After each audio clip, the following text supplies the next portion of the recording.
কুয়াশা মোড়ানো সকালে ঢাকার রানওয়েতে একটা ফ্লাইটের অপেক্ষা। কাতার থেকে উড়ে আসবে এয়ার অ্যাম্বুলেন্স।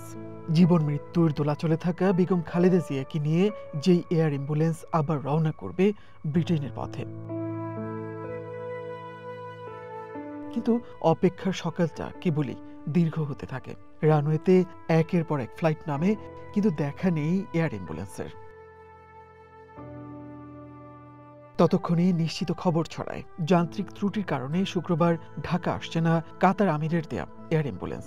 অনিশ্চয়তায় বিএনপি চেয়ারপারসনের লন্ডন যাত্রা। এয়ার অ্যাম্বুলেন্সটা আসার কথা ছিল, ওইটা যান্ত্রিক ত্রুটির জন্য ডিলে হয়েছে আর কি। অন্যটা ওনারা চেষ্টা হচ্ছে, ওটা যদি দেরি হয় আর এদিকে শারীরিক অবস্থা উপর নির্ভর করতেছে যে দ্রুত নিতে হবে, তাহলে হয়তো অন্যটাও চলে আসতে পারে। তারেক রহমানের স্ত্রী ডাক্তার জুবাইদা রহমানকে বহনকারী বিমান তখন ঢাকার আকাশে। মুমূর্ষু শাশুড়ি বেগম খালেদা জিয়াকে উন্নত চিকিৎসার জন্য লন্ডন নিতেই তার তড়িঘড়ি ছুটে আসা। বিপদের দিনে পথ নাকি ফুরায় না, সেটাই যেন হলো। লন্ডন থেকে ছেড়ে আসা জুবাইদা রহমানের ফ্লাইট বিলম্ব।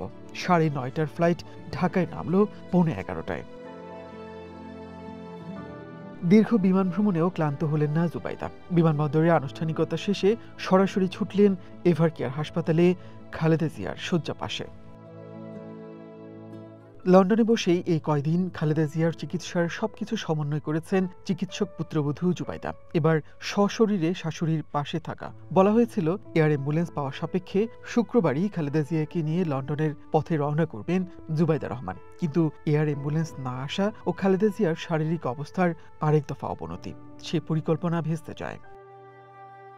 পরিবারের বড় বউ জুবাইদার কাঁধে দায়িত্বের ভারটা এবার অনেক চওড়া। বড় ছেলে তারেক রহমান দেশান্তরী, মায়ের কঠিন দুঃসময়েও পাশে নেই। স্বামীর সেই শূন্যস্থান পূরণেই জুবাইদা ছুটে এলেন ৮,০০০ মাইল পাড়ি দিয়ে। মনির মিল্লাত, ওয়ান নিউজ, ঢাকা।